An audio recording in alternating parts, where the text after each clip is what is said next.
Sculpty family.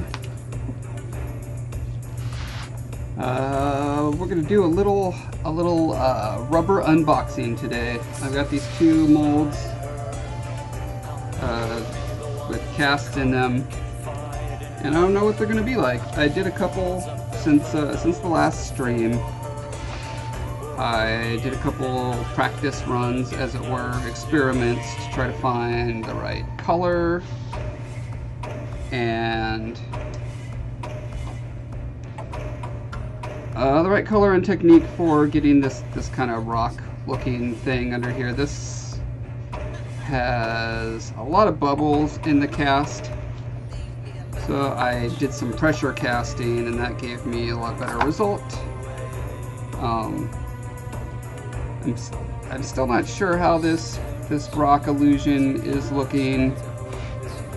If it really reads as rocks inside of his sack back. What I did was I painted a really watery coat of light gray, and that went into all the cracks, which on this side are the ridges, the raised ridges, and then over that, after that dried, I just spray painted a flat gray in there to kind of be the base coat. And then you can kind of still see through in a few little areas. The camera's not really picking that up, but take my word for it. Samuel, hello. Rod from Colorado. Welcome, Rod. And Dottie, hello. Yeah, I think maybe the light color is just too light still. I don't know. Needs more experimentation. And then let's see, with the ghosty guys. Here's the original sculpture. Here was my first cast attempt. And let's see if you can see all the bubbles in there. Yeah, you can see quite frothy. And then there's areas where, you know, because it's cast upside down like this, trapped a big air pocket there, trapped a big air pocket there. I was hoping that if I tilted it enough, let's see, enough this way, that the air would escape out of there, but that's just not realistic, and there really was no place for it to go there. So I cut the mold a little bit more to add some vents to these areas, and that may have fixed it. Before I did that, I tried kind of a slush mold technique where I poured resin in and I slushed it all around, and then I poured more resin in, and you can see there's areas where there's like a blister. You know, there's air trapped under a very thin skin. So it solved the bottom bubble problem, but created a worse problem.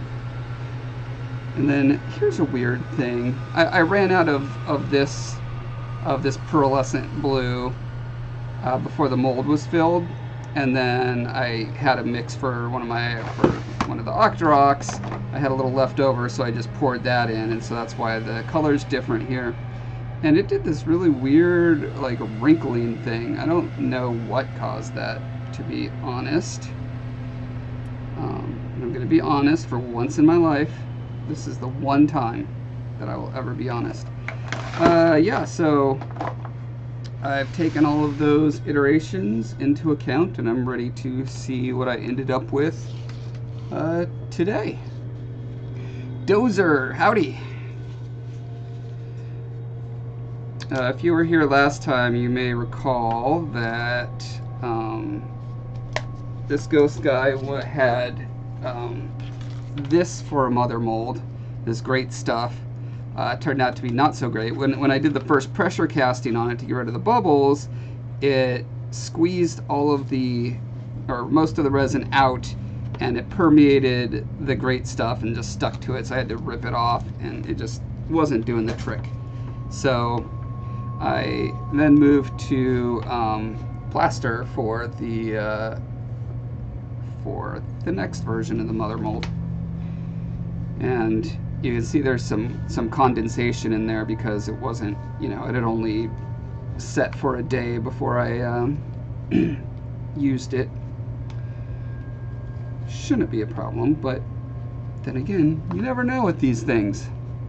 Louise, Kids Bop. What's Kids Bop? I mean, I know what Kids Bop is as an intellectual property, but this is not just sliding out like I was hoping it would.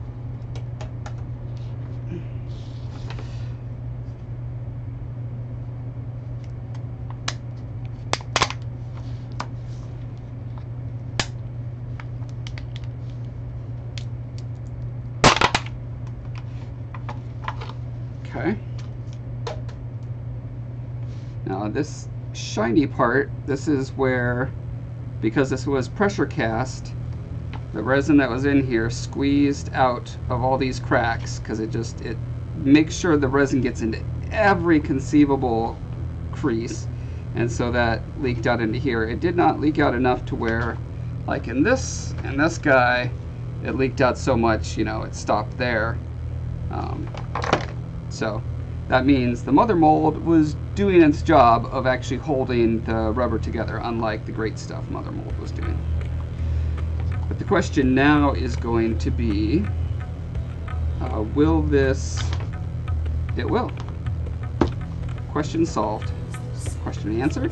Problem solved. Question answered.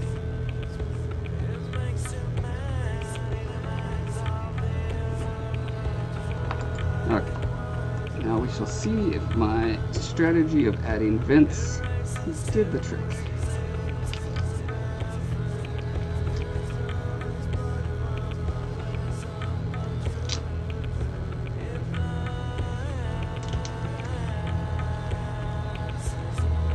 Should also come out a lot easier than before because it has a lot more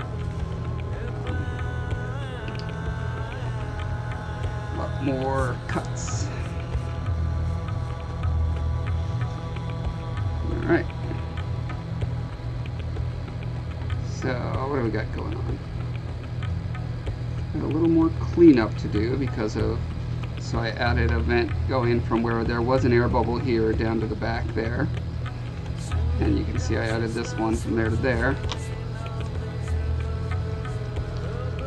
Now there's a bit of a... There's like an outie belly button here.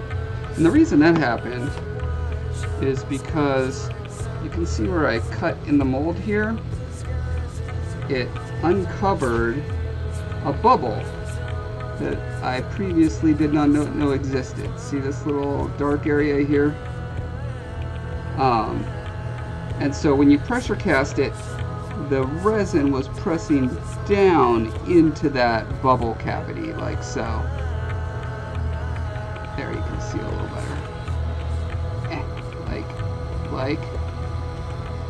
Like so, and that's where that little belly button's coming from. So I could have been more thorough in my application of the layers of rubber to avoid that. But you know, it's always a trade-off between time and quality, and at some point you just say good enough. I think, I'm not sure with this surface quality of the resin that I have, but I think it will be fairly easy to just shave that down and sand it down. There are a few unfortunate spots here. You can see there's a really bright blue dot there and a dot there. So that's because I mixed the translucent resin with this Silver Bullet Magic Casting Powder to give it that what is that? Pearlescent look. And additionally, a drop of this blue So Strong pigment. So I mixed the pigment pretty darn thoroughly with part A before I mixed it in with part B, but apparently I guess I didn't do a good enough job. or else this would not have happened. I wouldn't have ended up with these blue spots. So, more info to take into the next iteration.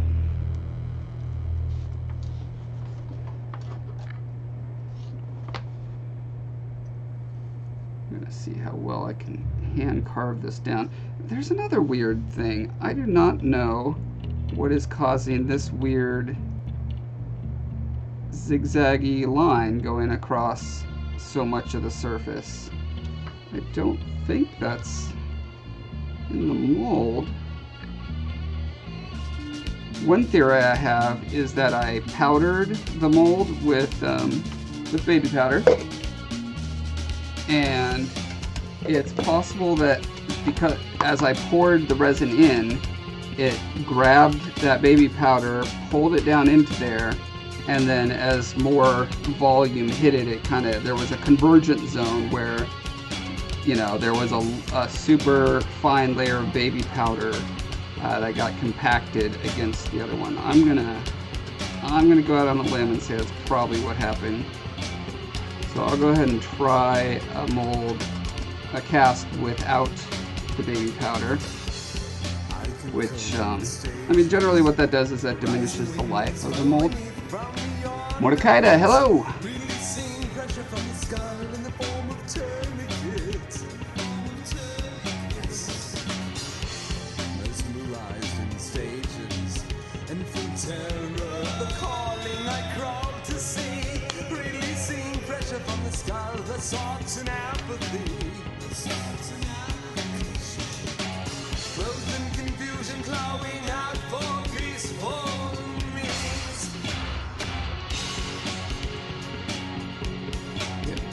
Belly button next to me. Oh, leave a little bubble behind.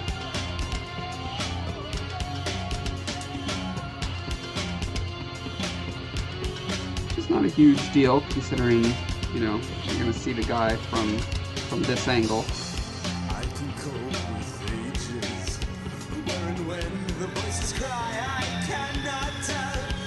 Also finding itty bitty pimples on them from where there's just like micro bubbles in the mold that the pressure forced the resin into.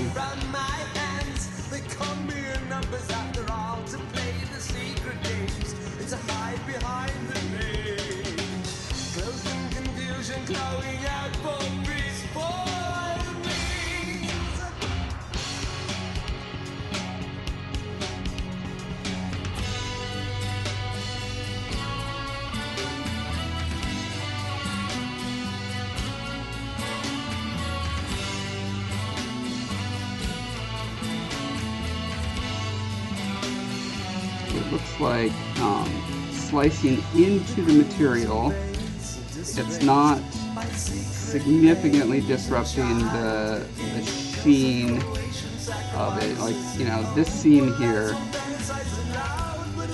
is kind of worst case. But I'm guessing once I polish that down with really fine sandpaper, that's going to mostly go away. Let's see.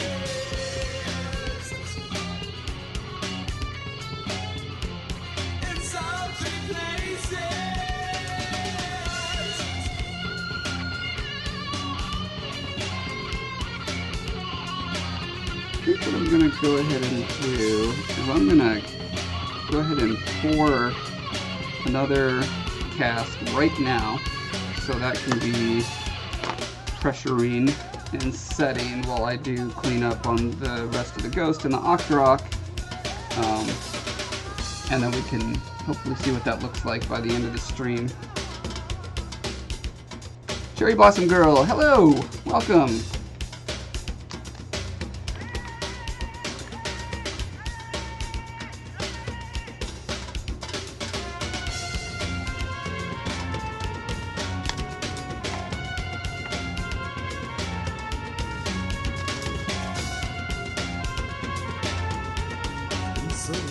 I'm going to use a little bit less blue. Here's what the resin looks like, the natural color, and it's not quite transparent enough for me I don't think I like the yellowish hue. So I wanna bring it a little more towards the blue, but not this blue. This was the first blue one I did, and that was, I think, about 1.5 drops, and this was about 1 drop. So I'm gonna try maybe 1/4 drop on this next one. I do really like the pearlescent effect, that sheen. It definitely gives it kind of an ethereal look, in my opinion. I assume that's what ghost skin actually looks like.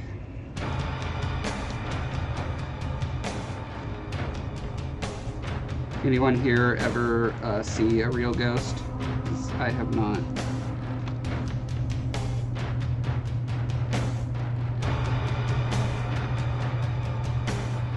My wife has had many ghostly and demonic kind of experiences throughout all of her childhood, stories of which will raise anyone's hackles.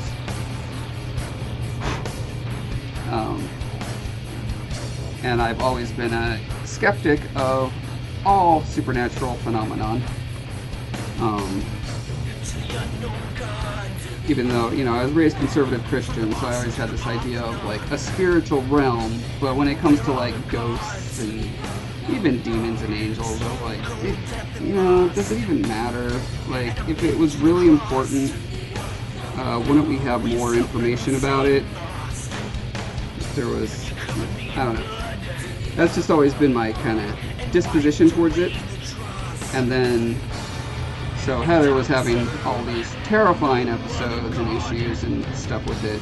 And she was raised the same as me, so they were mostly chalked up to, you know, evil, demonic kind of things. And then after we got married, we moved in together, and she never had these issues again.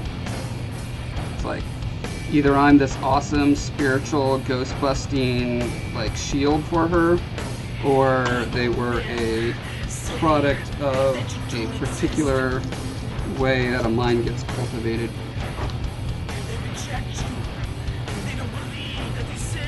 Dozer says, is there any way to patch air bubbles in silicone mold?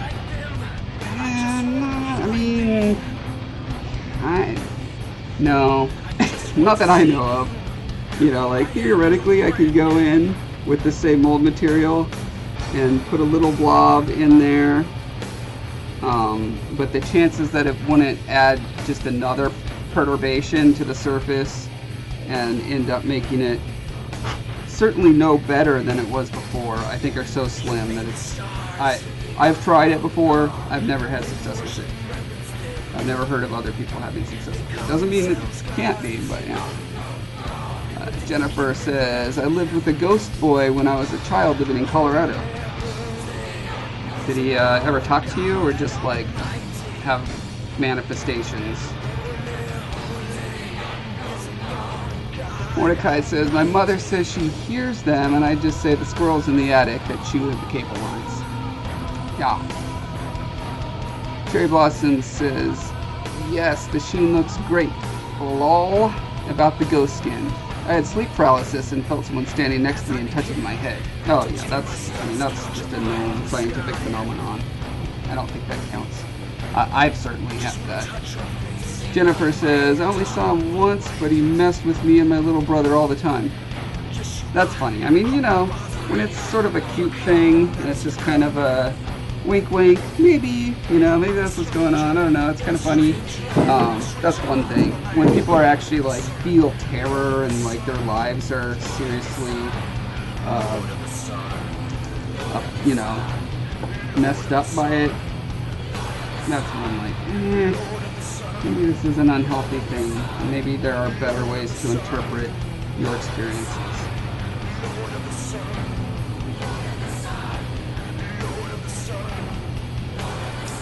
Sherry says, yes, Josh, probably it's a combination of your energy and her happiness, creating strong positive energy that made it go away.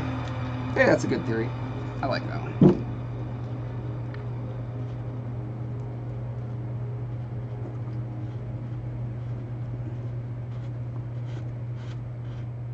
Alrighty, so this ghost takes exactly See this little flower here? Right where that dot is, that's where I got to fill it up in each cup.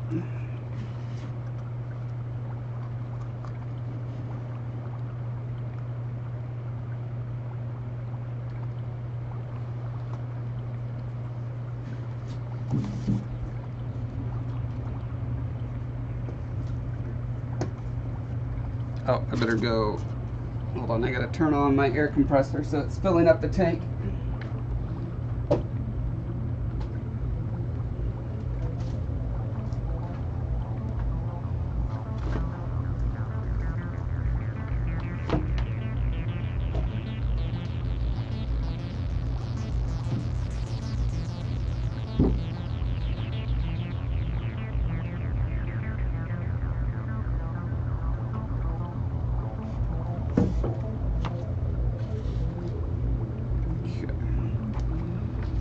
Mixers are over here.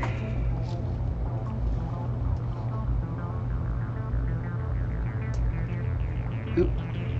Trying to give you guys a better angle.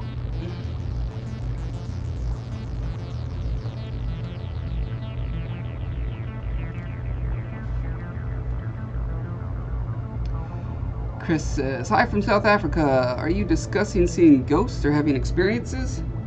Yep. It's just a random question for people who has had experiences that they attribute to ghosts. Because, you know, theme of the day, I'm making ghosts, and I need to make sure that they're accurate. Like which, you know, what color is a ghost? I know it depends on their chakra and their aura and all that stuff. But okay, I'm just putting the teeny tiniest little dribble. Just poke. That's how much blue is going in there for now, and then I can add little pops as I feel are necessary. So far, almost nothing is coming off the stick.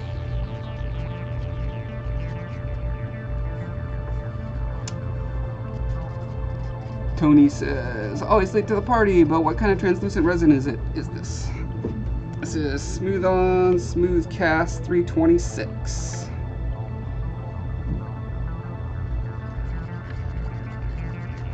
Jennifer says, "He was fine. It just scared us because something odd happening would makes go running, like pictures on my walls lift up or playing an unplugged keyboard. He was just playful." All right. Just let you know he's there.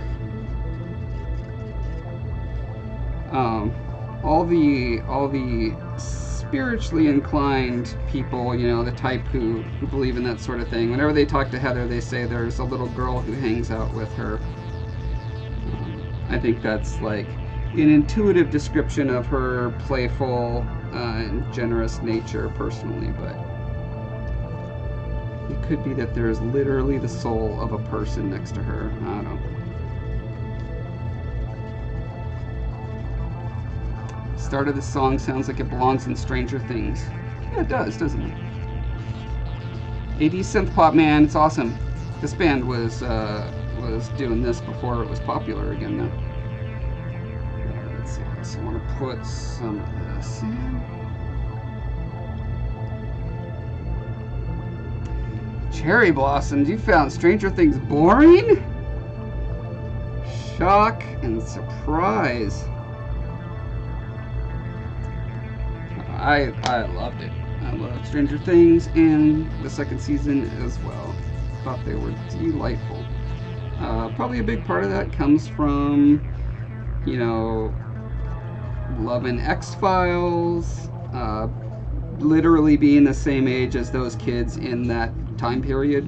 You know, I was born in 1975, so I was their age in 1983 and 1984 or whatever. So there's definitely a lot of kind of nostalgia in there for me, but I can see why it wouldn't resonate with everyone. Jennifer as well totally found it boring. Now Mordecai isn't even going to bother to see it because he's heard so many bad things about it. Thanks a lot, you guys. Cherry Blossom loved X-Files back in the days. Oh, okay. Tony says liked it, but it was slow. Huh. Huh. Slow. I've never heard that criticism lobbed at it. Jennifer says X-Files was my jam. X-Files is slow. That, you want to talk about a slow show. I mean, I loved it. I love Fringe. That was pretty much an homage to X-Files. All of those shows are slow. Because they're building mood, you know? Mood takes time to build. If it's constantly like, plot, plot, plot, plot, plot, plot, plot, then it's just, I don't know. It's not as moody. To me, at least.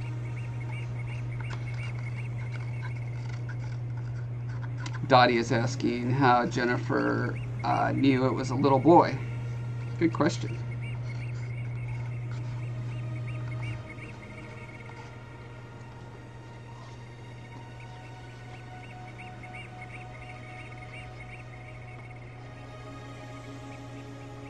Tony's gonna lob that criticism all day. Wow.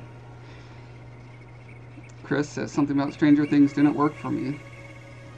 That's interesting. My social media feed was, I want to say, like 95% like rave positive about it. So it's interesting to suddenly get this whole glut of people saying they don't like it. It's cool, man. It's cool. It's great that there's so many amazing shows out there that when there's ones that you just don't care for, that's fine. There's so many other great things. So good time to be alive.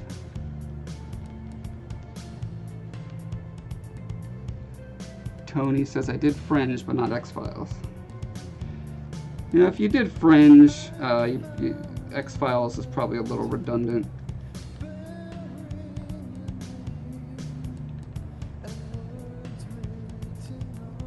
Although to this day, I have not seen television that got as disturbing as the Peacock episode of X-Files, so I don't know.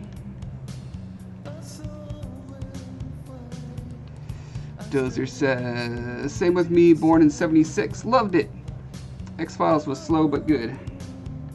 Okay, so I am taking too long to stir this just because I'm paranoid of getting the blue specks that I got before. I probably should not be using the same stick. I know I should not be using the same stick.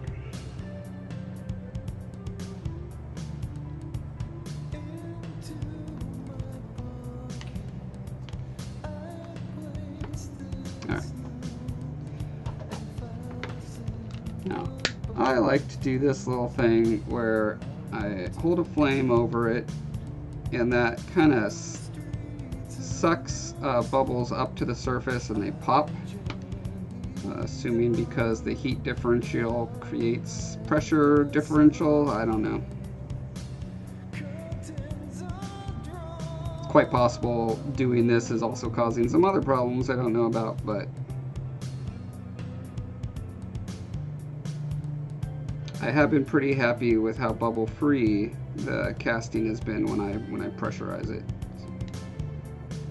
But I figure, you know, the fewer bubbles it starts with, the more likely the pressuring the remaining ones will work well. Okay.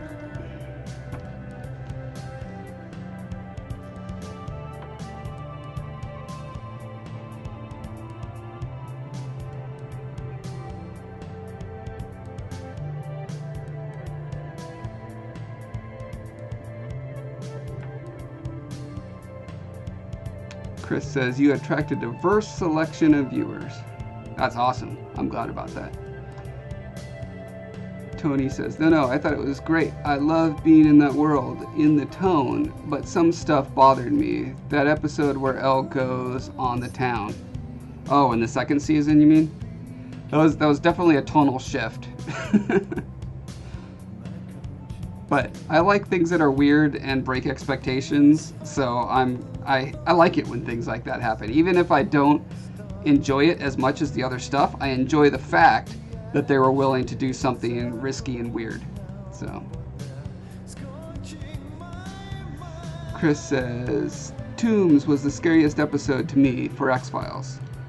I don't remember which one Tombs was. I think the scariest one to me was the mushroom one in the Northwest, where they're like caught and put in some weird dream state by a giant mushroom fungus thing. Jennifer says, I saw him staring out of my living room when I was standing outside one day. My mom babysat a lot, so I asked if she knew who the little boy I saw in the window, but there were no other children there. Okay. So I knew then and there it was him. Slack Dragon, hello! Says, I believe some people claim to dislike some things just to be contrarian. Yeah, but I try to give people the benefit of the doubt. I don't think anyone here is doing that. Let's put it that way. Tony says, did I hear you say it's going in a pressurizer? I only have a vacuum chamber. It's okay.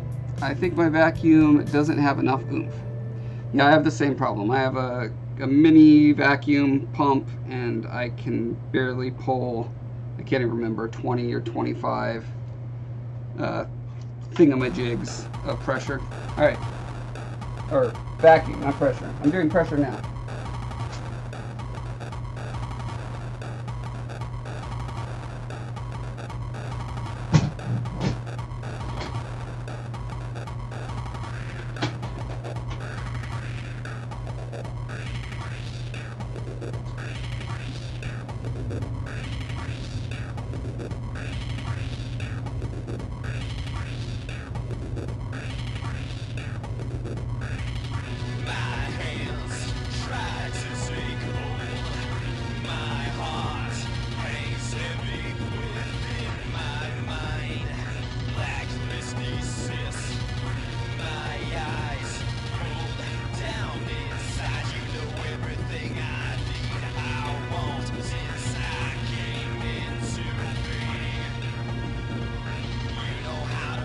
Alright, what time do we got?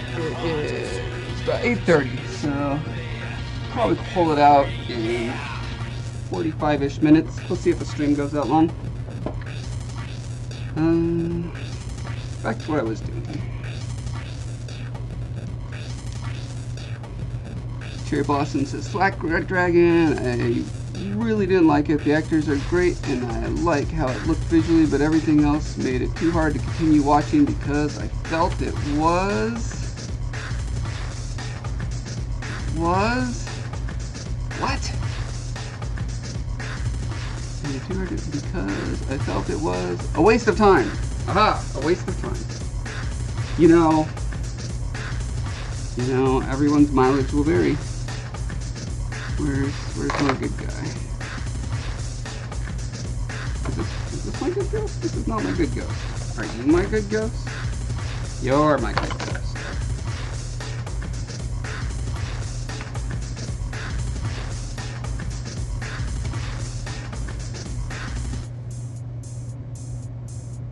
Okay, so I need to see what kind of sanding I can do.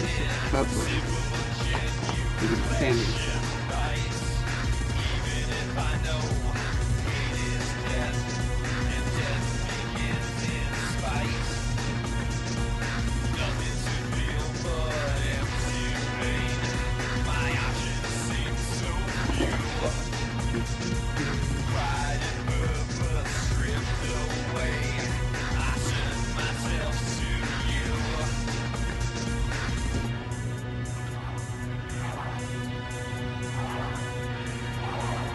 Jennifer, you like Stranger Things, but haven't seen the second season.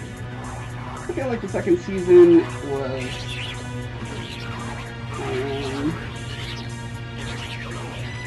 maybe the only logical direction they could have taken it, so I'm not going to complain. Season 3 is going to be where it's weird, like, you know, the kids have clearly all hit puberty, and so you're not going to get that, like, really cute innocence of children biking around the neighborhood sort of vibe.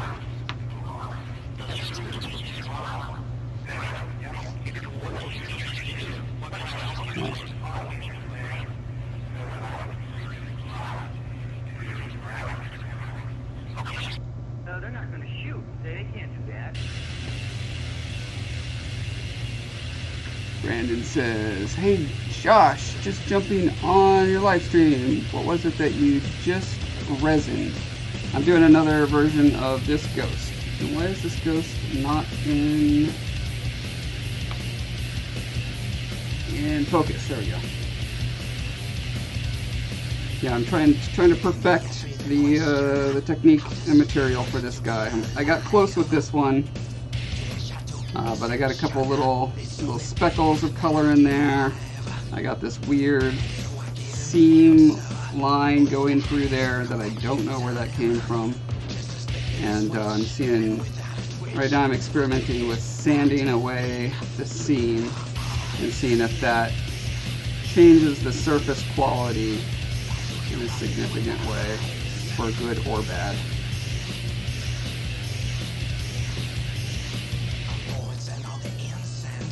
Dottie says, won't sandpaper scratch the resin?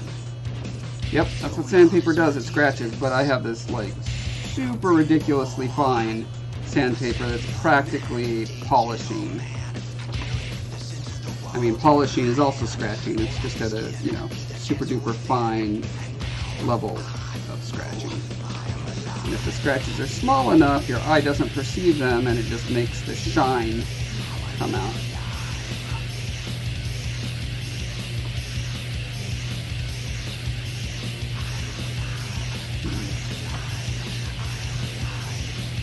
Clearly very shiny, but that edge there, I think that might be caused by the, you know, the mix, because the resin has that casting powder in there, and so it's not, and so as the resin got squeezed into the cracks between the two, you know, these two layers of rubber were like that, resin got squeezed out into it, which is going to pull some of that casting powder out in a slightly different pattern than all the rest of the contiguous surface. So there might be no way around this, but I'll see. I'm thinking maybe if I kind of sand it back enough to where there's no dimensional perturbation of the surface, that will certainly minimize that.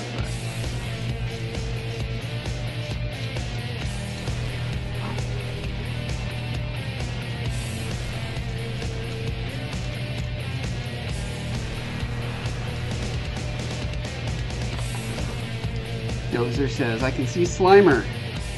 Yep. It's kind of Slimer-ish.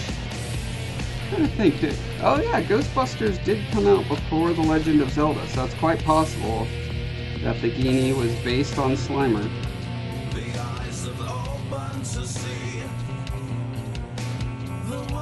Was it? Ghostbusters was... Wait, was it 83 or 84? I think it was 83. And Legend of Zelda was 86. And in case anyone doesn't know, this is a creature from the original Legend of Zelda game called a Genie that would pop out of gravestones if you touched them.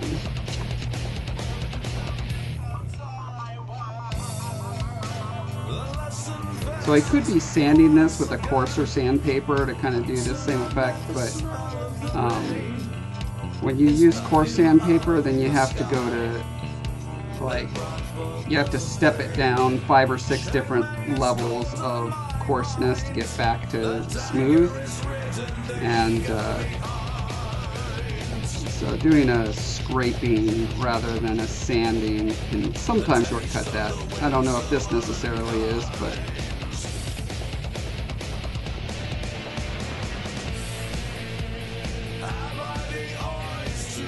the downside is, you know, I'm using a flat blade, which means that I'm getting a slightly faceted surface from doing that, as opposed to using a sponge, which conforms to the surface better and will end up very smooth. Trade-offs, trade-offs.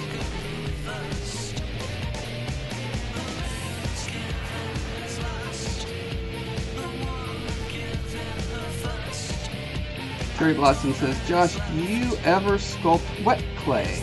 I'm really into it right now. Not when I can avoid it.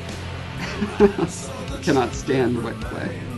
Just air dry stuff in general.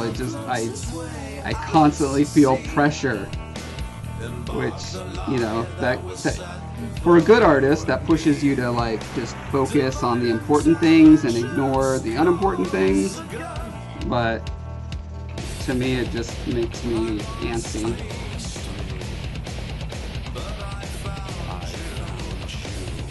Jennifer says, Josh, is this part of a larger project? Yeah, I'm recreating all of the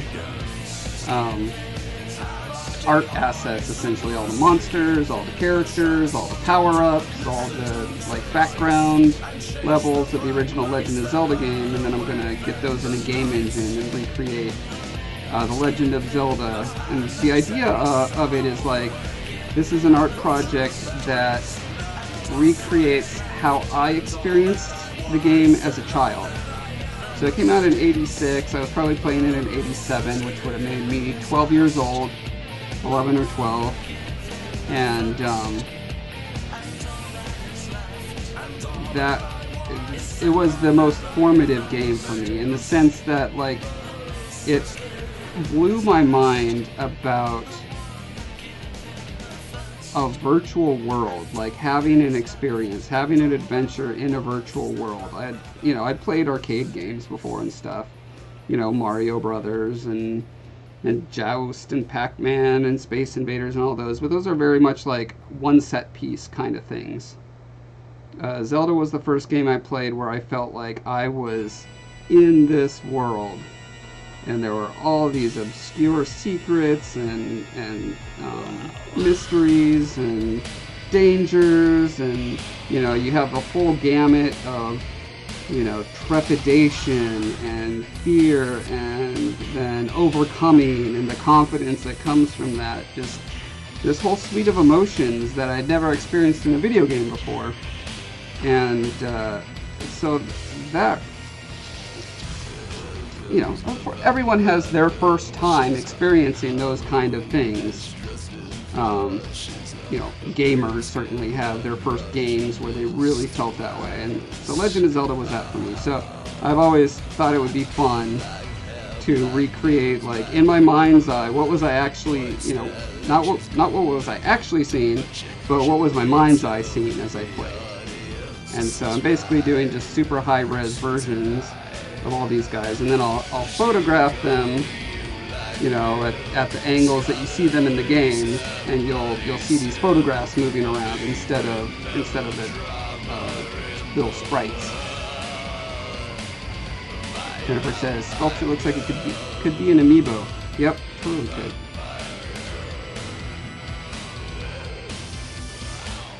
Tony wants to play that so bad. Yeah, me too. You know, game engines are getting better and better and easier, so I'm pretty confident at some point I'll be able to do it. I've been doing this project on and off for like 15 or 16 years, so I certainly know. Well, actually, I can't remember. I counted it up. You can look on my website and you can see the pictures of all of the ones I've done so far. I want to say I've done like maybe 15 of the creatures, and so I'm like 3/4 of the way done with that part of the art. I think I want to actually make dioramas for all for the world and the dungeons and stuff, and just photograph those dioramas.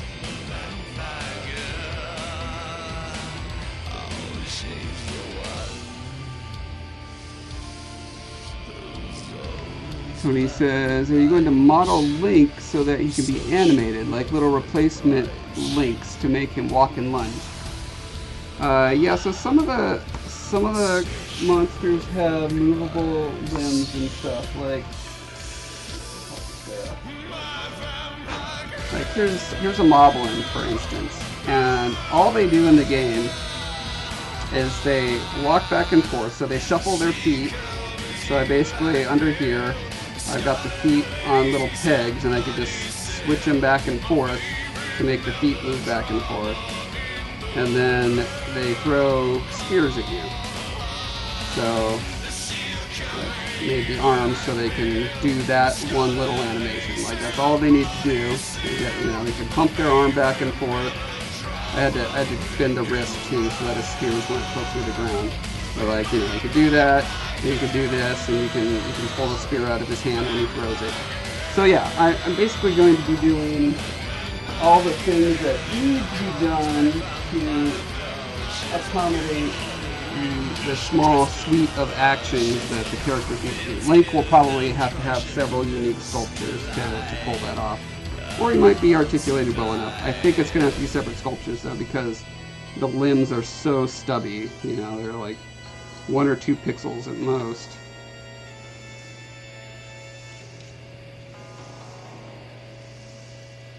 Jennifer says, that's an awesome idea. I first felt that way about King's Quest. Have you played the newest Zelda? Yeah, oh, I love the newest Zelda. I have not enjoyed a Zelda game since Wind Waker, so it was great to actually be like head over heels in love with the Zelda game again. Because it's the closest that Zelda has ever gotten back to getting back to the original Legend of Zelda for me. It's just very open and explory, and it wasn't just one cutscene after another. I have a thing against cutscenes, I'm afraid to say.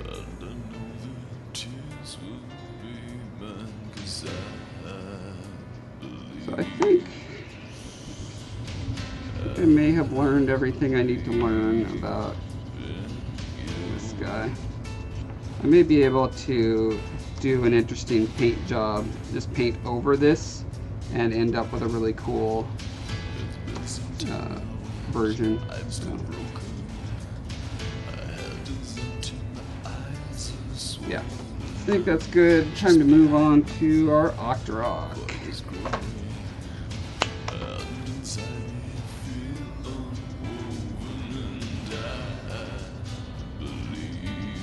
Jennifer, did you play the very first King's Quest, or are you talking about the graphical ones? You're like moving a little guy back and forth and you have to like pick up fish and type that in and stuff. I played some of that.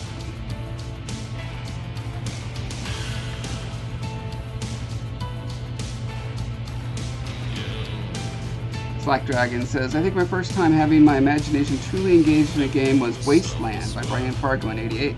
Oh, that's cool. Yeah, I'd never played the original Wasteland. I played the Fallout 1 and 2. Fallout 2 is still, in my memory, it's my favorite RPG of all time. The mood that was set by that and everything. So when Wasteland 2 came out a year or so ago, I tried that. It was alright. I think I'm just at a point in my life where I can't sit there and read a ton in video games anymore. I get too aware of the opportunity cost. Like, oh man, I could be sculpting, I could be drawing, I could be editing my videos right now.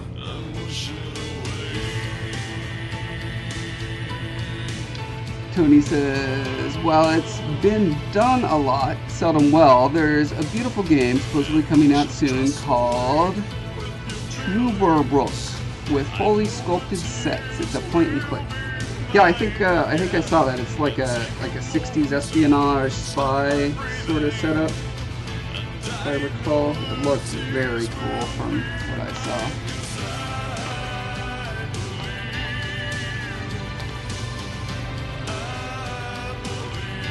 Tony says, Breath of the Wild is crazy good. I'm working through the Champion's Ballad now. Yeah, I'm gonna hop on that as I got the season pass, and I'll do that as soon as I'm done with Horizon Zero Dawn. I can't do 2 big games like that at once because the control schemes, just the process of relearning the muscle memory is, I'm old enough now and it's just super obnoxious.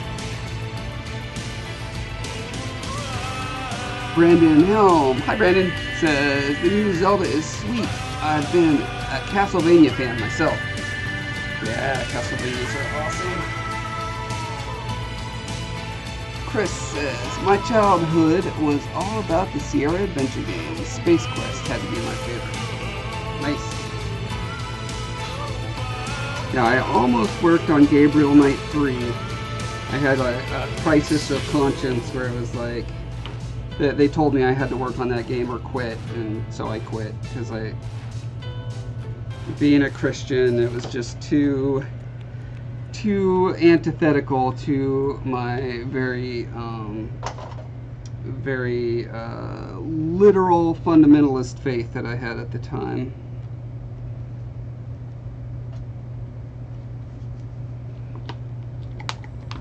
That was quite a leap of faith I made there, because I had no other prospects. It was my first real gig in the game industry. It was a company owned by Sierra. It wasn't Sierra themselves. We were down the street from Sierra, and they had just finished the expansion for Diablo 1 called Hellfire, and they started working on a Lord of the Rings game that was kind of in the same Diablo engine. And then that got canceled, and the company was shutting down, and Sierra was like, well, we've got all these positions available for anyone who's leaving Synergistic. You can come work on Gabriel Knight 3. And I was like, oh crap. I actually had a phone call with, I think it was the vice president. I don't think he was the president of Sierra. He was the vice president. And this is back in 97, I think, 1997. And he was like, you should just take the job, Josh. It's like, you know, I'm a Christian, and I feel like, you know, it's all about how Christianity is false, and how Jesus had these kids, and there's like vampire angels, and there's all this demonic stuff. And he said, look, I'm a Christian too, but I understand the difference between fantasy and reality.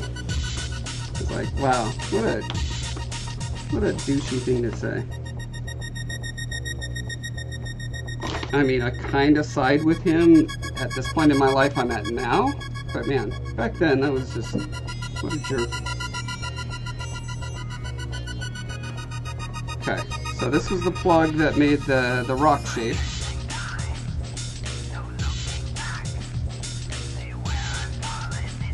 Here he says, OMG Josh, I feel you. I feel the same sometimes. Oh sweet childhood days.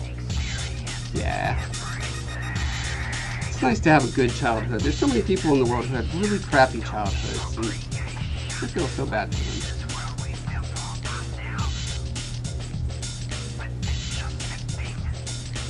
Jennifer says, the graphical one by Sierra. Now, there were like 7 or 8 of them, so.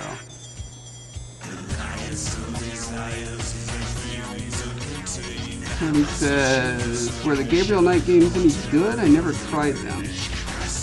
I honestly don't know. I never tried them either. I saw the plot synopsis and scan. I mean, it was basically the Da Vinci Code before the Da Vinci Code came out.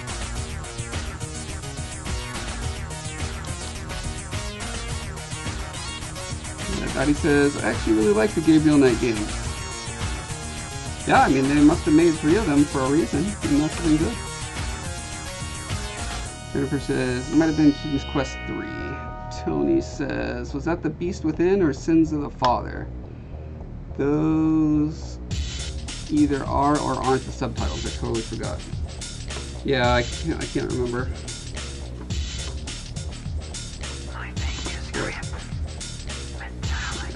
Starting to stick to the resin more than before. I'm not sure why. Oh, now I know why. I used, see this residue here? I painted over this with epoxy that I tinted blue because I was having some problems with some of these earlier pours that I did with getting the dark to show between it. I did a lot of work like hand painting in there, and I thought I could shortcut that by coloring the steps in between the rocks to begin with. But it's a different substance, and apparently it sticks to this mold rubber. And that's what I did. Yeah, lesson learned.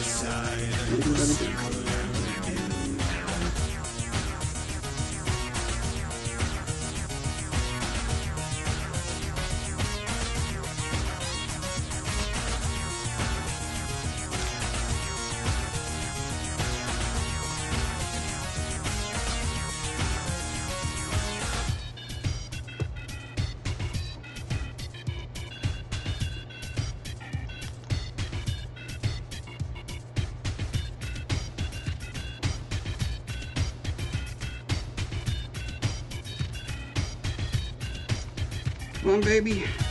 Get out.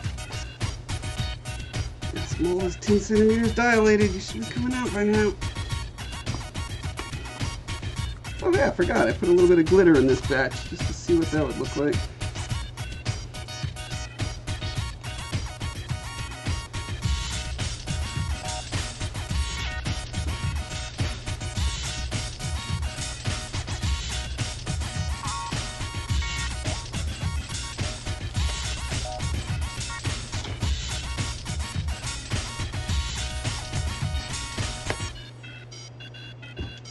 Go.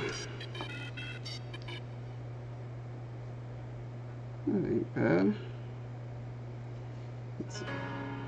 Okay, so you can see how it's pretty translucent through there.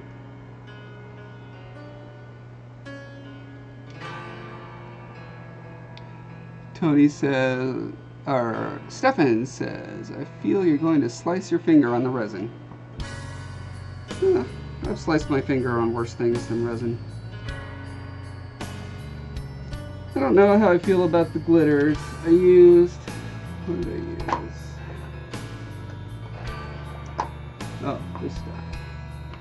This is fairly fine glitter. Kind of bluish tint, but it's got a rainbow of, you know, reflections.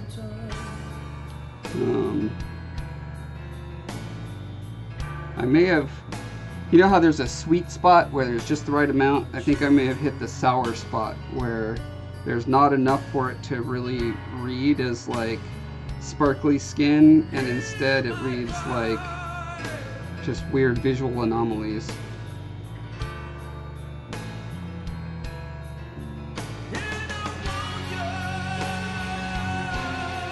Yeah. Trying to think for the next batch, should I try it with more or just cut it all together? You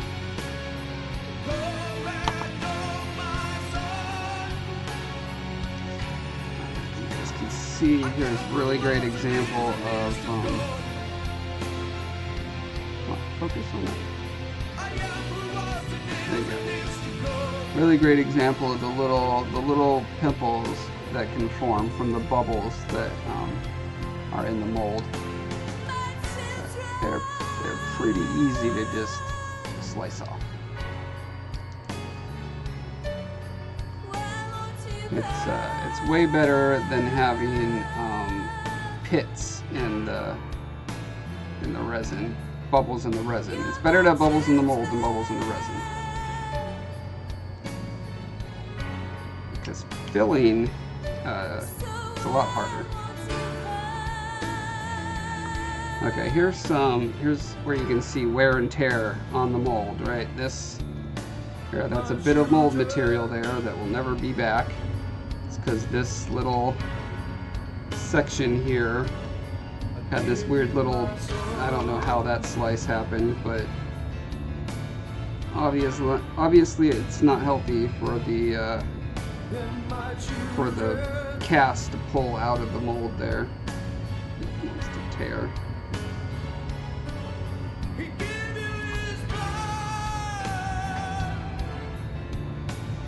Brandon says that looks great. Cherry Blossom says my opinion looks perfect. Oh, I missed some. Cherry says looks so beautiful with the glitter. Tony says, so do you fill in the center with a solid resin? I couldn't quite tell from the other one. What I did is just painted the inside with gray and white. No, light gray and dark gray. So here's one with no paint. And you can kind of see what that looks like. And then one kind of the same color with some paint. And I think it makes the rocks look kind of white. So I'm going to try using a darker gray for the rock effect. Slack Dragon. It's interesting to hear that you had to struggle with a fundamentalist conscience. I grew up in a household with strong Christian beliefs as well. Adhering to your conscience isn't always easy. No, it is not. Yeah, I ended up, I thought I was pretty much sacrificing my career in the game industry, my last hope. I moved to Oklahoma, moved from Seattle to Oklahoma, where my wife at the time's extended family lived, and was going to work at a hardware store. It was like, but I mean, the weird thing is, like, when you, I don't know if this is how it is for everyone. As a very religious person at the time, I was like, I still felt good about it, right? I felt like I was doing a real sacrifice for God.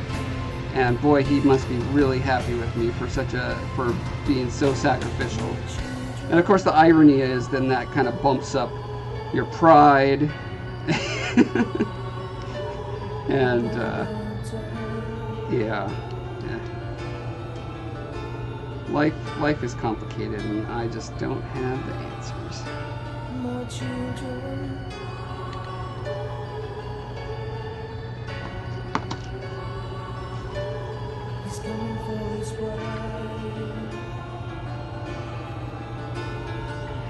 Chris says, I think it needs more glitter if you're going to have glitter. It looks dusty to me. Not the right word. Yep. I don't know what that word is either, but I agree with it. It's too spread out, so it looks like, yeah, I said visual anomalies because I can't think of a better way to put it. So, all right, you guys have convinced me. I'm gonna try. I'm gonna go more glitter on this next batch and see how that works out for me. But I mean, I'm happy with the overall, you know, the way the cast turns out now. So I think I have the casting process down. It's just a matter of coming up with ratios that I like.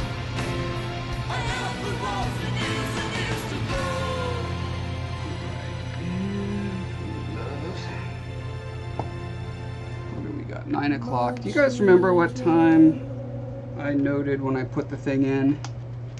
I guess we've only been streaming for an hour, so it cannot have been in there for a full hour.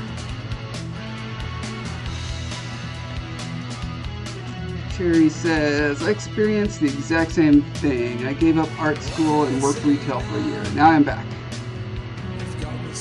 All because of religion. An art school, art career. Sorry. Chris says, the cast itself is gorgeous. Agreed. Jennifer said 8:30. Okay, so it's been half an hour. Alright, I think that's probably good enough to, by the time I get this mixed and cast, y'all have been in there, you know, about 45 minutes, and that's probably fine. I mean, so this is the mixing cup that I mixed that resin in, and it's pretty hardened, so. In fact, let me go, I'll give it another minute. I'll wait till I'm actually mixing the resin, or when I'm ready to mix the resin to go, to get the pressure pot ready, and get this guy in.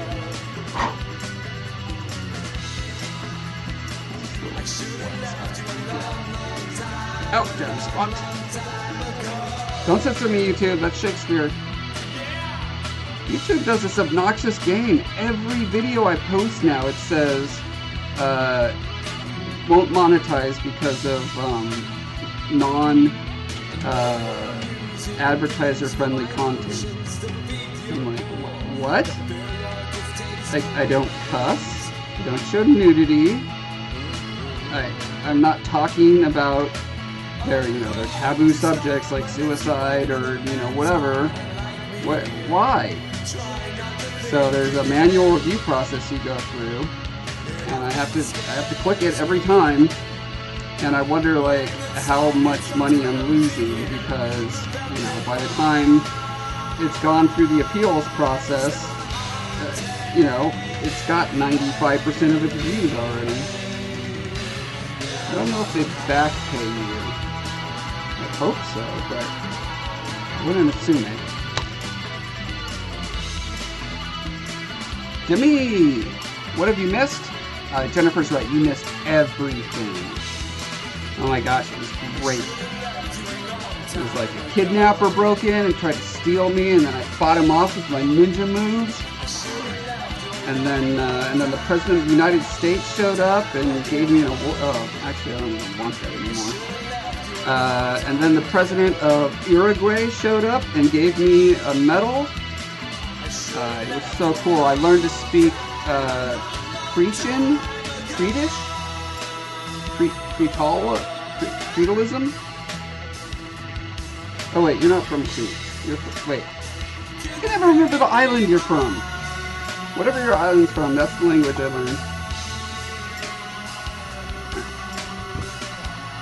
Oh, I do still want baby powder for this guy to extend the life of the mold as much as possible. I try not to get it on the place where I really want it to be translucent for the rock. Everywhere else she gets it. Dayman, hello!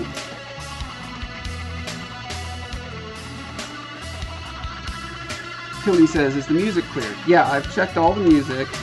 You get a different message when the music is copyright claimed. The whole library I have on this playlist is all free and clear from any copyright claims.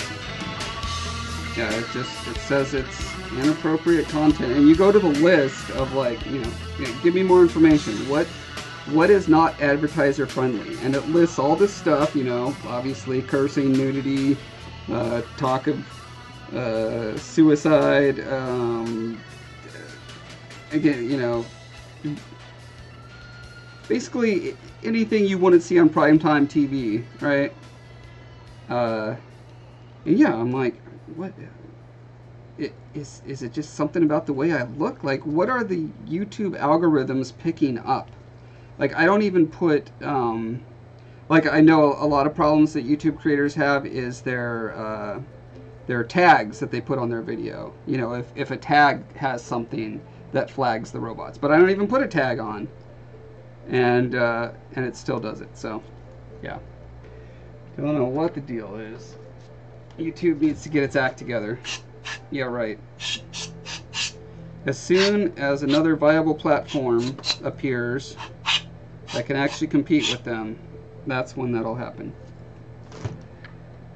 Good luck that happening.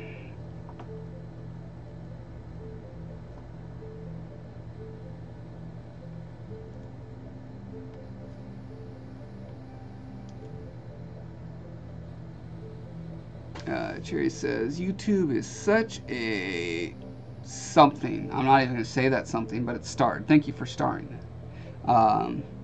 Jennifer says, Josh, I heard some YouTubers wait for monetization before they release the video. You can do that?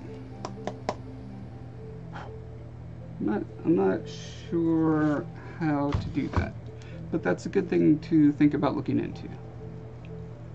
Friend says, how many times on average can a mold be reused? I suspect as long as it still holds details. Yeah, that's always the trick, is that the more undercuts you have, like I've got these pretty gnarly undercuts here, right? And every time the mold pulls out of that, it stresses it, and in this case, it's ripping it a little bit more every time. So if you're very careful about the way you build your molds, or you like separate your piece, like in this case, I could have cut the guy's nozzle off and had that as a separate mold, and that would make everything way easier. A lot of creatures with tentacles, each of the tentacles are molded separately, and then they're all attached later. I felt like I designed this guy where it was close enough. I don't need to make 50 of them. I need to make, 10 or 20 at tops. So, oh, that reminds me. I'm gonna try. This is jumping the gun a little bit, but I really want to see what a red one looks like as opposed to a blue one. So I am going to See, ideally you figure out your ratios with one color, because the more you jump around, the more you're going to forget things, unless you're writing them down like a good studious artist, which I clearly am not. Okay. But yeah, I want to see a red guy. Because as you know, red Octoroks are twice as cool as blue Octoroks. I mean, they take twice as many hits to kill.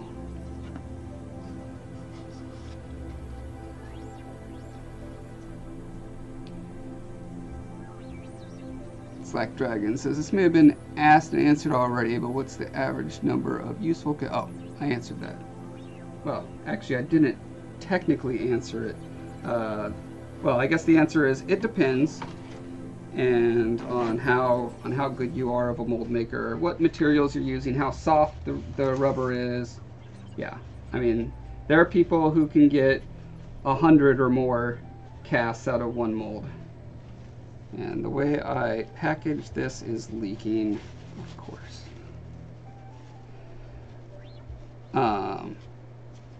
Yeah, there are super good mold makers, and I am not one of those people. I do not have any passion for mold making, and as a result, I do the bare minimum required to get what I want, which is more of my sculpture.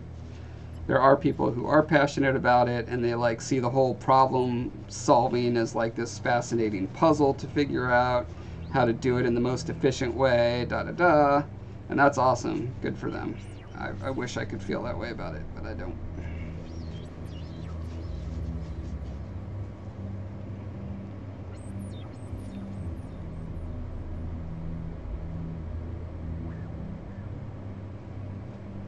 Oki, hi from Colombia.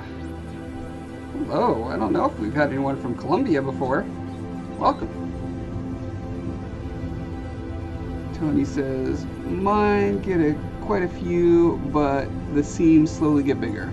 Yep. Demi says, haha, oh my, I did miss everything. I'm here now, better late than never. Damon says, the method I've heard that works to submit the video, keep it private, wait for monetization approval, then make it public. Oh, yeah, okay. See, for these live streams, it like auto uploads it right afterwards. I'm sure there's a setting where I could change that, but I don't know what that is yet. I'll look into that, because that is a good idea. Although sometimes it takes days or weeks for them to do the manual review.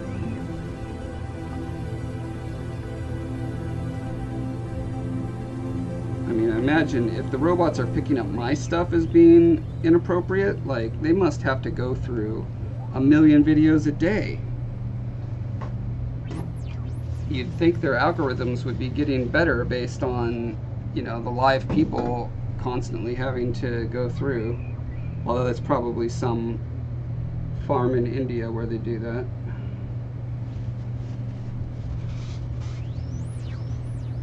So maybe it's cheaper for them to just farm that out than to actually change their thing. Jennifer said, I just heard that, but I know there are tons of resources out there, so I'm sure you can find something. Slack Dragon says, write down ratios? Ain't nobody got time for that. Exactly. Insert GIF of sassy black lady here. Ain't nobody got time for that.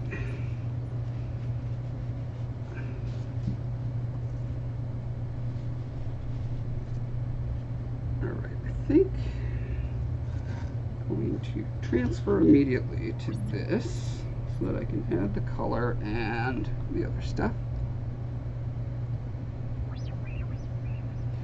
Dozer says, so make a purple and it will have the strengths of both but none of the weaknesses. Maybe, or maybe it'll have the weaknesses of both and none of the strengths. Tony, have a good night. Thanks for stopping by, man.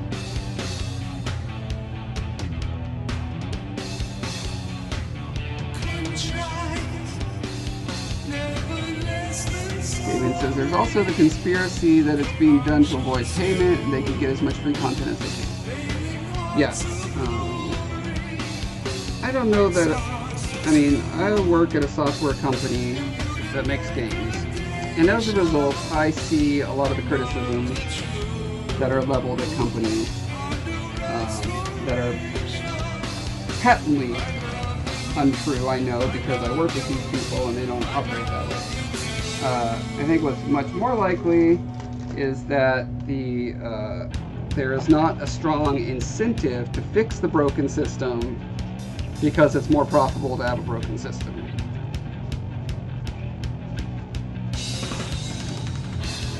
I doubt there are cigar-chomping bosses at Google who are like, we're screwing over the little guy, making money. Keep doing that. It could be, but I doubt it. Sorry, I'm now going through the obnoxious process. Like, I went through all this work to repackage these dies so that this wouldn't happen.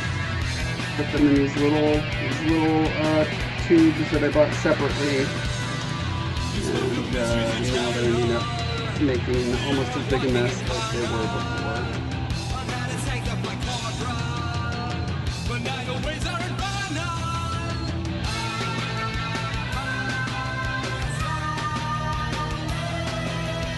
Turn down the music a smidge, sure.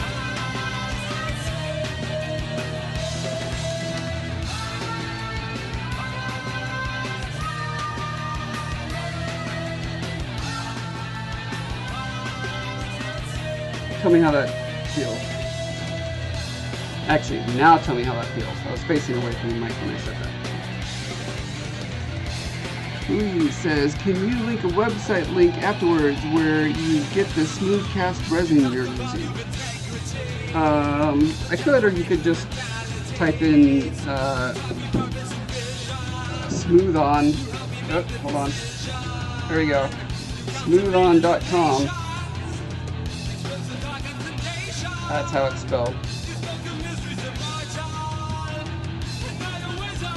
I don't want to type on my keyboard because I have bloody red fingers right now.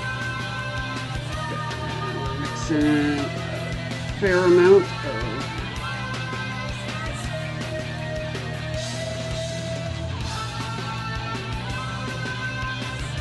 glitter. Beautiful pink unicorn glitter.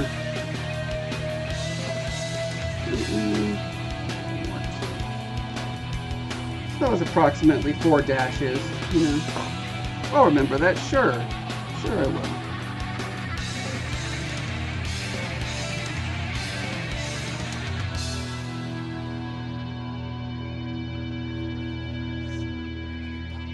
And I want to make sure it's mixed really, really well in this part A before I mix it into the other parts. Slack Dragon says YouTube is running a net loss for Google, so I can believe that, but it's more likely that the sheer effort to keep content advertiser friendly is overwhelming. Yeah, that's what I think it is. Yeah, I can't believe all these huge businesses are running. I heard that Netflix is like literally over $1 billion in debt.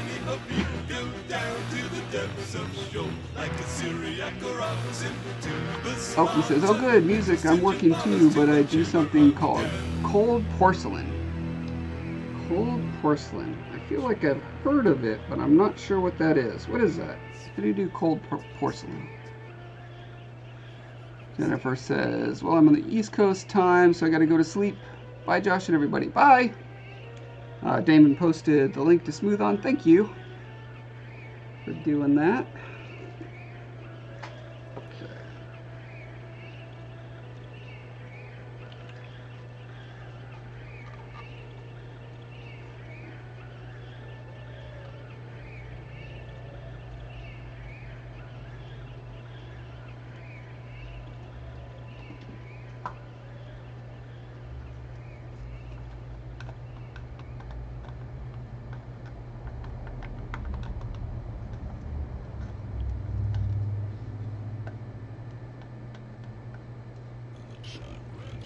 Looks delicious, doesn't it?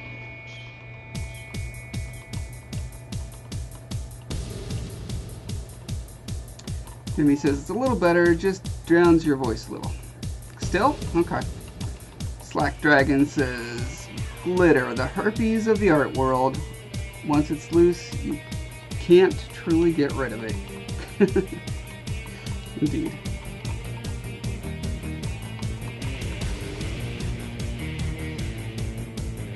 I think I need to make this a little darker. Because it's really thin where the rocks are. And actually, in this case, unlike the ghost, it's really not that big a deal for the color to not be perfectly mixed. What?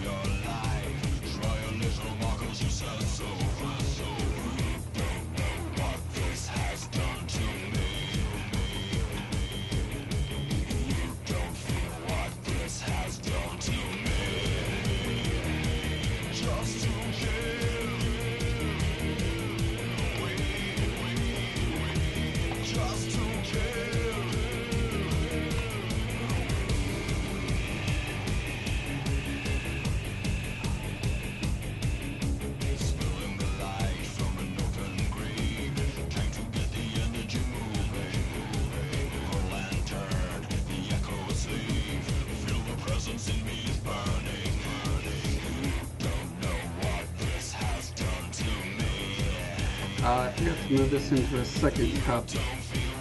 The mix is not going to be perfect. Alright. Do a little bubble burning technique here.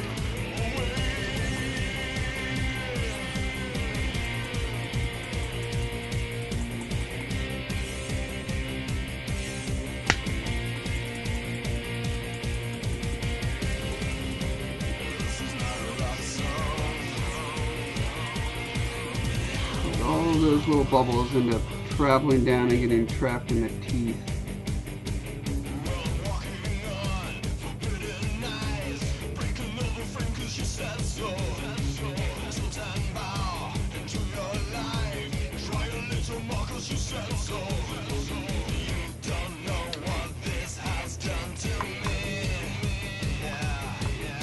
Very slowly tilting it to go into the teeth cavity there,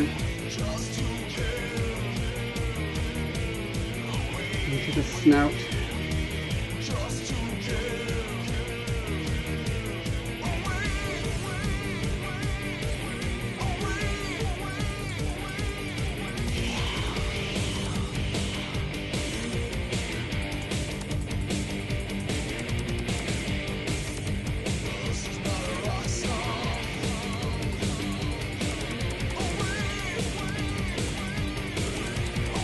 I think what I'm doing right now isn't strictly necessary, since the pressure is definitely going to push this into every nook and cranny, but it's just habit. Okay, the other thing I want to do is make a mess. That's definitely what I'm going to be doing here.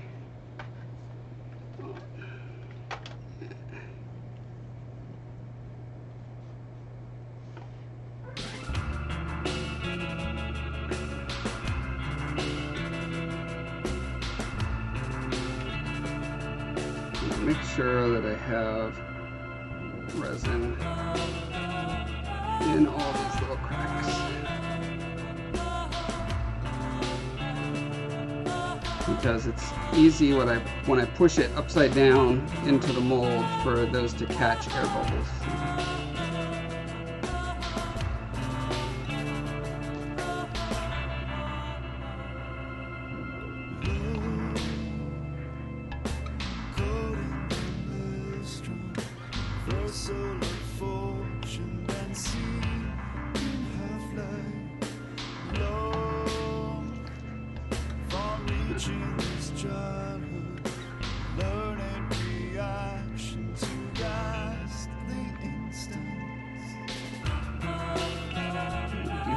Sloshing to hopefully scare out any large bubbles that are trapped in the cracks of those rocks. Chris says, have you put enough glitter in? I think so. I put about probably 3 times more than I put in the blue one, so let's see how that turns out.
Alright. Here we go. Swap this into the pot and we'll check out Mr. Ghost. See how the latest version of this guy turned out. Uno momento.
Brandon says, Josh, what is your favorite piece you've done so far since you've been using resin molds?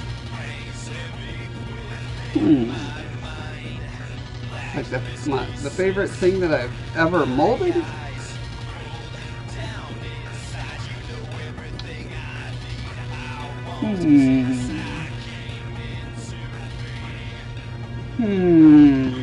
What have I molded?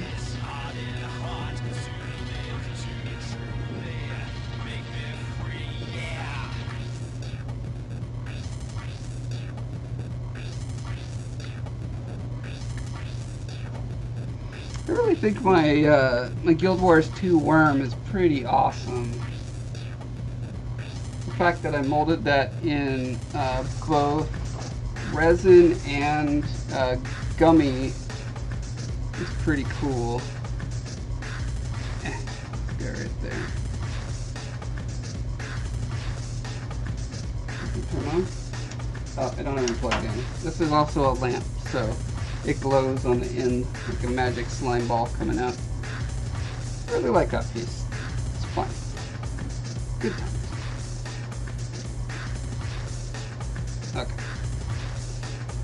see how Mr. Ghost turned out. It has been almost an hour, like 55 minutes-ish.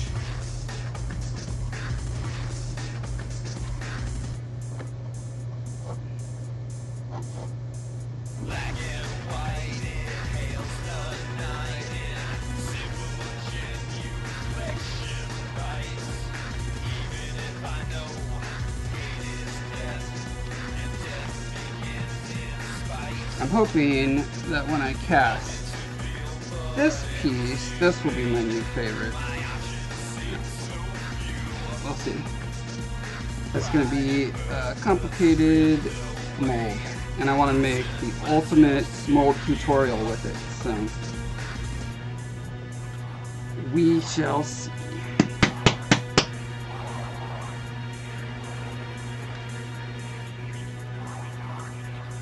Ah, came out. Excellent.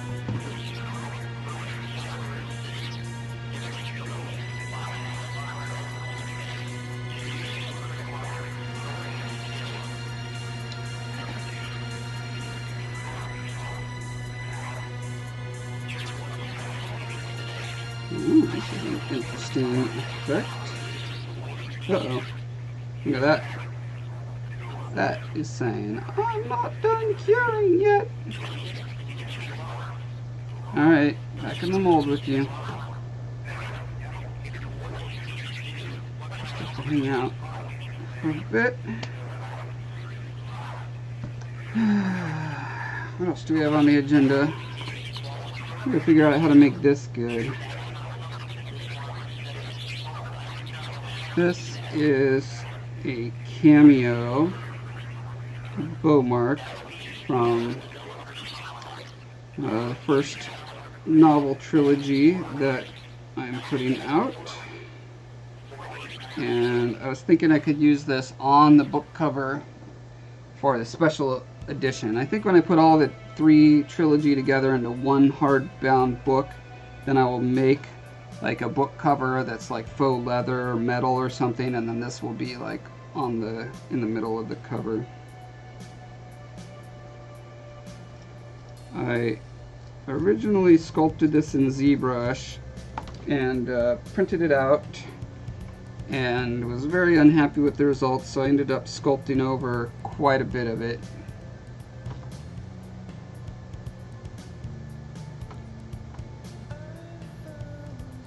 And I'm still kind of struggling with, you know, it turns out making cameos is hard.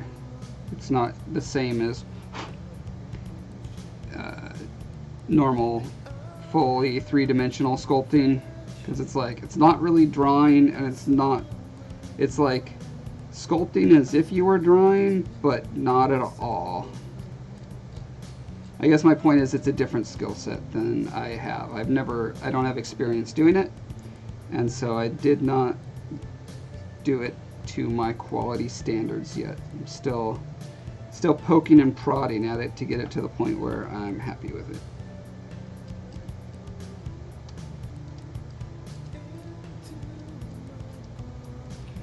So bas relief or bas relief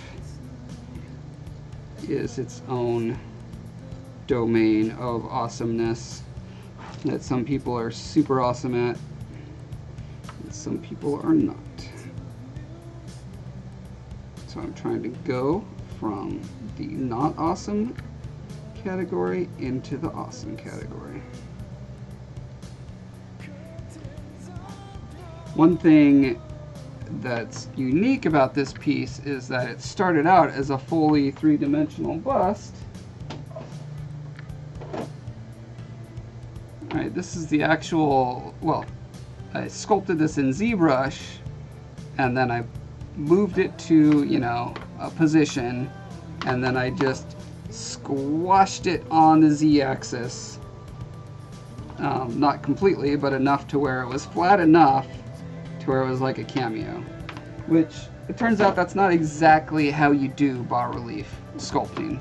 So make chocolate coins, Damon? Not a bad idea. what you should do is you should buy the special edition book that this comes with, mold it yourself, and make chocolate coins out of it. You just gave me a great idea, Damon.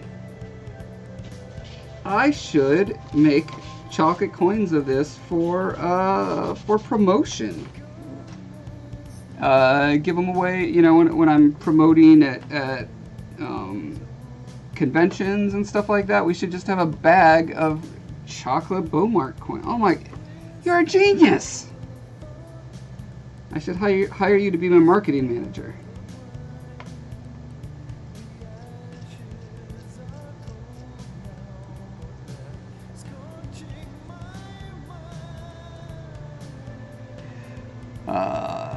The Chan Man 2010 says, "Hey Josh, I love your videos. I sculpt ball jointed doll as a hobby. I've learned a lot from watching your videos. Thanks for sharing, man." Hey, you're welcome. That's awesome. I bought a bunch of ball joints with the intention of doing a ball jointed figure, and then the particular project I was going to use it for, I found a simpler way to do it, and the ball joints have been languishing in my, you know, get to it at some point art bin, which in America is not a trash can. Just in case you're British and you were worried that I meant the art trash can. That's not what I meant. Need to find a better way to sand this. What is this? P100.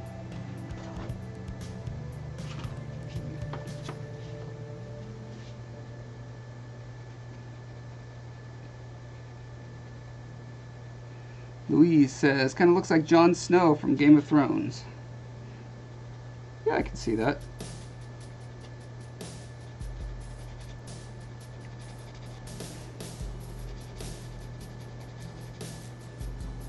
Emma says, "Hey Josh and chat."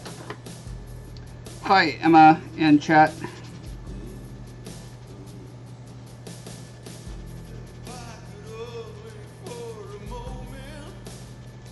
Brandon says, "Smart idea." Slack Dragon says, "Now I'm hungry." Oki says, "Chocolate coins is a good idea."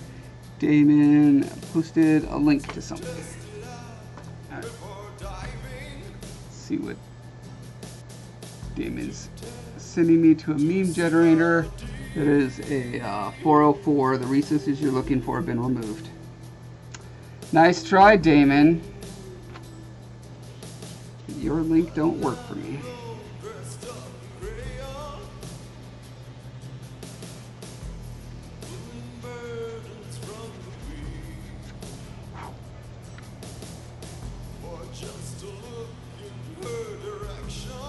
So I added little bits of clay to the lips, the nose, the cheekbone, the eyebrows, a little bit of the bottom eyelid, and now I'm trying to blend the clay that I added into the rest of the face.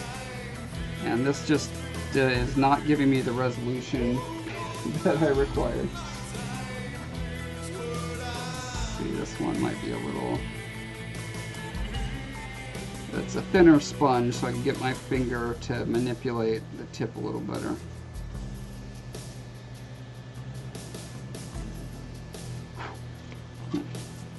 Go back to the scraping technique for a bit.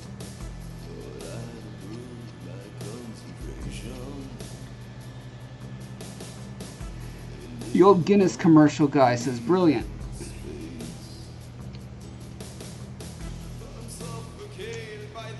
I don't know if I remember that one. It's not the same old guy as the Quavo commercials, is it? The most interesting man in the world? Or do you mean the commercial's old, not the man?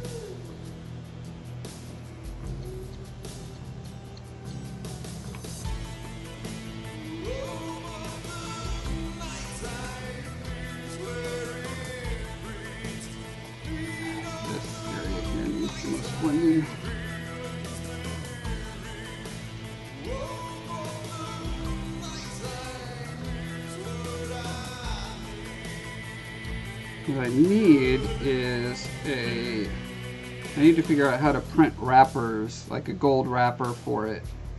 I guess it doesn't need to be gold, does it? It could just be a clear wrapper that has the name of the book and the website on a sticker. That would work. Because I would want it to be something that, you know, they could eat the chocolate and walk away with something to remind them to check out the book later.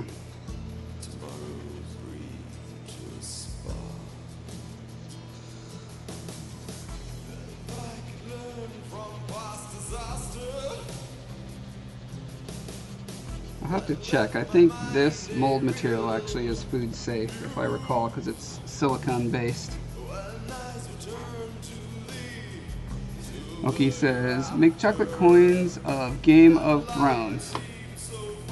Well, my point isn't to just make fun chocolate coins. I need to promote the book that I've written that I want to be the next Game of Thrones. Game of Thrones is already out there and has plenty of advertising. It doesn't need it as much as I do. Although, if my goal was to give away chocolate coins, then I agree that making them Game of Thrones characters would be a much more successful endeavor.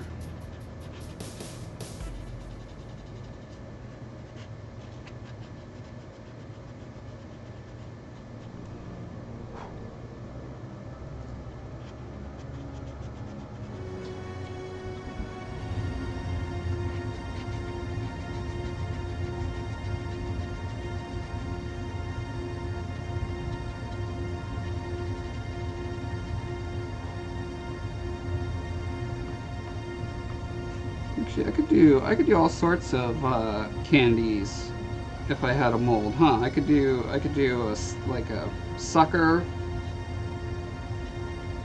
Is there like a hard toffee or hard butterscotch or something I could do that would look a little more like gold or wood or something? I guess chocolate can look like wood.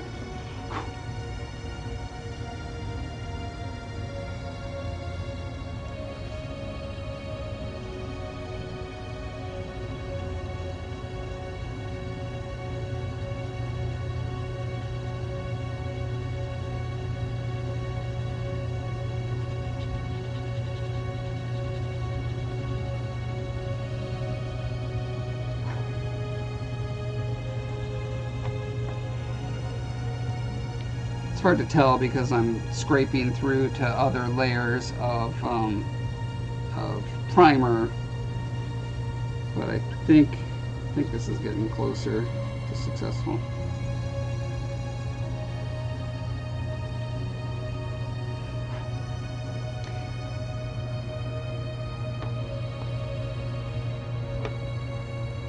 Damon says it was cartoony, not real, guys. Pseudo 1800-ish guy, paper puppets like. Huh. Don't remember that ad campaign. But I'm sure I'll run across it at some point. Have you ever made a dragon statue? Asks Luis Ramirez.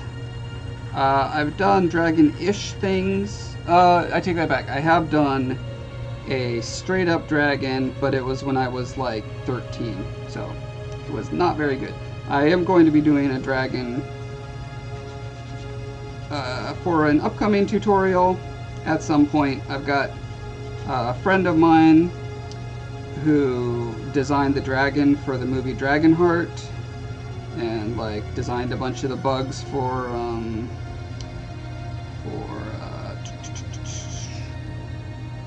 Starship Troopers, and he's done a lot of movie work, and I wanted to invite him in and like just have a little kind of interview with like what's the best way to go about designing a dragon. So I'm kind of waiting for him to finally, I mean he said he'll do it, but then he also is one of those people who is self-conscious about how they look on camera, blah, blah, blah. So it's just a matter of waiting for him to get up the courage, I think. But yeah, a dragon will come at some point. Daniel says, greetings from the UK, 5:39 a.m. here. Love watching your videos. Hey, thanks, Daniel. Amy, hello. Amy says, finals are next week, and I'm feeling the same way as this music right now. Oh, man. That's dreadful. Sorry.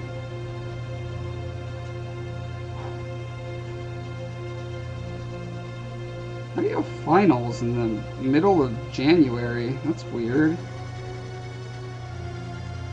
Is the semester? The semester doesn't end before the Christmas break? The holiday break, whatever it is? Winter break? I should know this. I've had 2 kids go through high school at this point.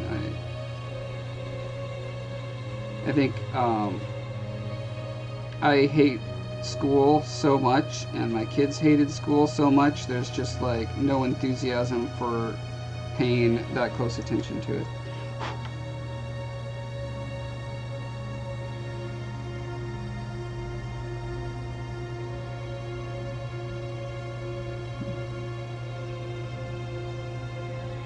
I think I got this eyebrow blob a little bit wrong. Recreate the arch of his eyebrow. It's amazing how much like teeny tiny little tweaks on a sculpture this size can drastically alter the perceived expression. And he says we have winter break and then finals. It's weird. Nah, my school district is weird, so don't worry about not knowing about it. Alright, I'll stop worrying.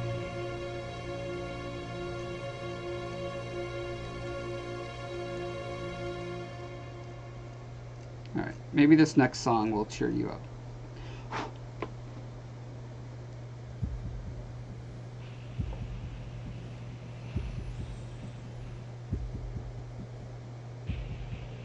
Oh, no.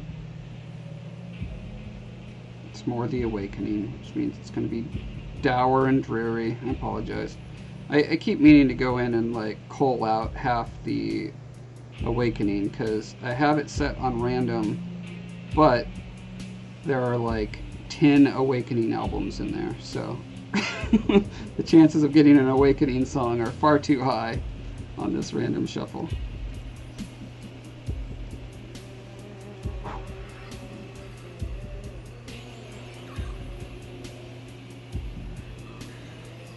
Got a scar going through his eyebrow right here. Actually, why do I not have an actual thing here to examine this? Scar goes.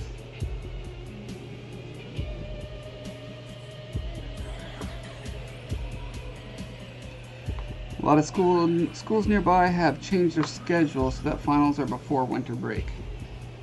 Yeah, it just seems kind of weird to like send kids off to, you know, relax when they know they're coming back for the worst part of school right afterwards.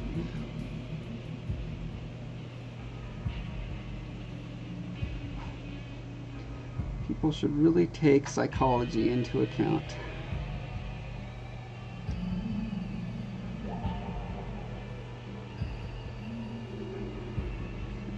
Do I have the highlights in the eye right?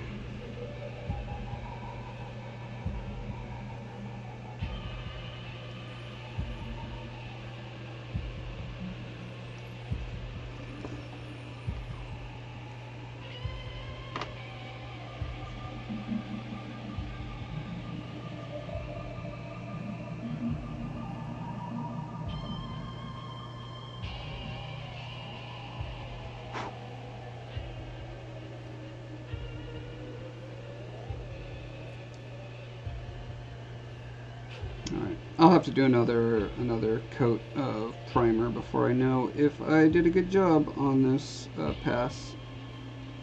But I feel in my heart that I did. I feel like I accomplished something.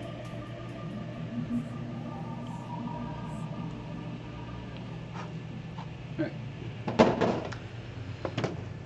Let's see how this guy's doing.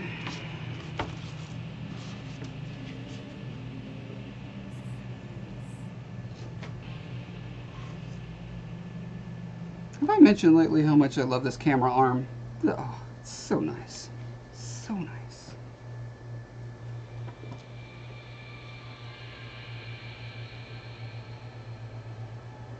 Alright, still a little floppy, but that doesn't bother me for this, you know, Flappy Bird ghost Slimer looking dude. If he's a little distorted, no one will notice or care.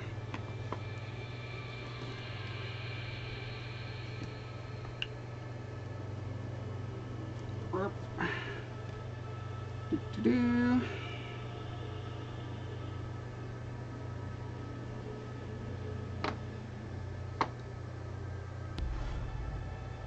So, that is with just the tiniest hint of blue.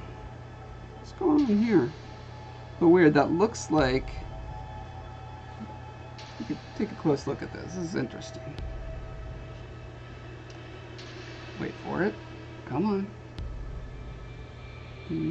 Focus. Maybe because it's so white, doesn't want to figure... Okay, there we go. You see here? Doesn't that look like pits in there? But it's not. It's just where the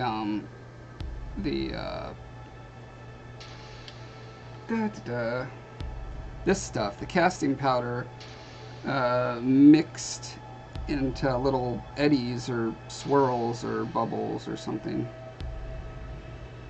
So I don't know. It's not the worst thing. I mean, it doesn't ruin the piece, but I'd prefer it wasn't like that. It definitely has... I'm not seeing the same problems I was seeing on this guy. I don't see this, for instance, this awful zigzaggy thing that's going on here.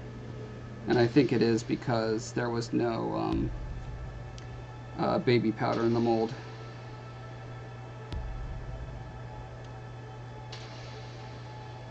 I did end up with a significant bubble there, but we'll just call that a belly button and be fine with it.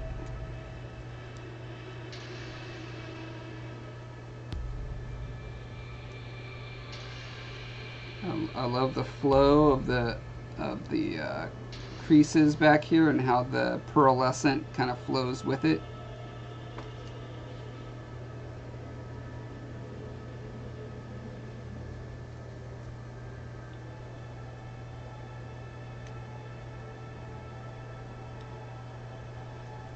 Yeah, just to compare this to the this is the plain resin with no casting powder or pigment. And here it is with just the tiniest hint of blue and quite a bit of pearlescent.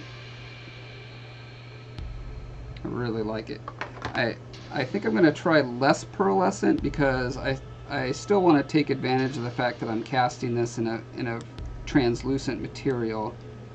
You know, if I could achieve the same thing with just paint on the surface, then I've really wasted the whole molding and casting process, except for the fact I can make multiples of these, but that's not really a big concern of mine for this particular piece. I'm making these as one-off sculptures. The only reason I you know, wanted to cast it was so it could be translucent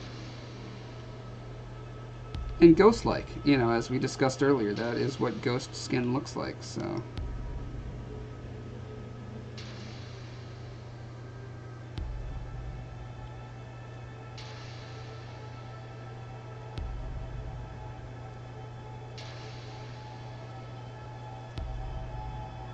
yeah, I think this is a pretty good high note to end it on for tonight.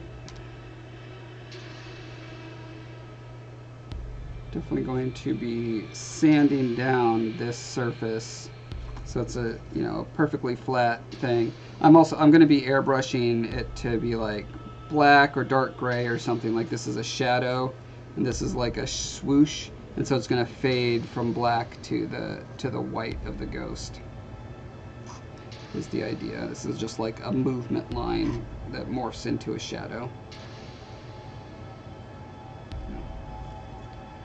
Yeah, this weekend I'm going to be doing a live stream where I'll be processing various illustrations for the book. I've got them all the ones I can think of for now. I've got the illustrations done, and I need to, I've photographed them out of my sketchbook, and now I need to get them in Photoshop and format them and resize them and tweak them and stuff like that. So that's what we'll be doing this weekend. I don't know if that'll be Saturday or Sunday yet, but you'll be as surprised as I am when you find out. Okay, let's catch up on comments. JD says, hello guys, working on a dragon mage sculpture right now, but I'm a bit lurking on the channel. Oh. But I am lurking on the channel. Thanks for lurking, JD. Thanks for letting us know, too. Daniel says, I do actually have a couple of questions to get a second opinion. I'm making some predator masks, Scarface and Elder, for fun with EasyFlow 60 polyurethane resin, and was wondering if I can mix two different resins, you mean? The answer to that is I would be afraid to. I'm trying to think if I know of people who have done it. I would just shoot an email to EasyFlow. It's a smooth-on product. They're really good at getting back to you. I would email them, say, hey, can these mix? They're super friendly and great at getting back to you. Daniel says, the resin mold and cast with acrylic paint.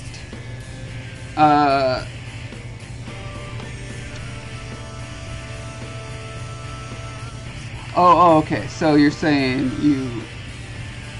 you cast them. Or you're talking about molding them. Now I'm not sure if you're talking about a different product for if you're talking about compatibility between mold and resin. The vast majority of molds will work with the vast majority of resins.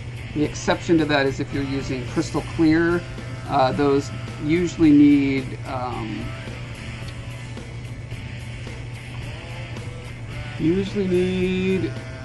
whatever the not tin based is. What is the platinum based molds? But sometimes they don't. Sometimes they need other special ones. So again, I always find it safe to just ask ask Smooth On.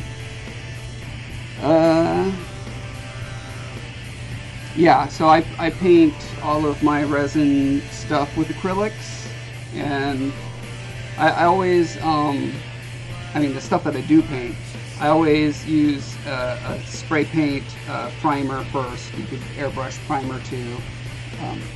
You could also probably hand brush, but it's harder to not have streaks, and then you have to do more sanding, blah blah blah. I just hit it with a rattle can of primer. I like to use the primer they have for miniatures because it's like really fine, really high quality stuff. It's expensive, but I think it's nicer. And then you sand that down with fine sandpaper and paint it with acrylics. Works great. Yeah, alright. So, we're going to call it a night, and I'll see you guys on the weekend. Bye, guys.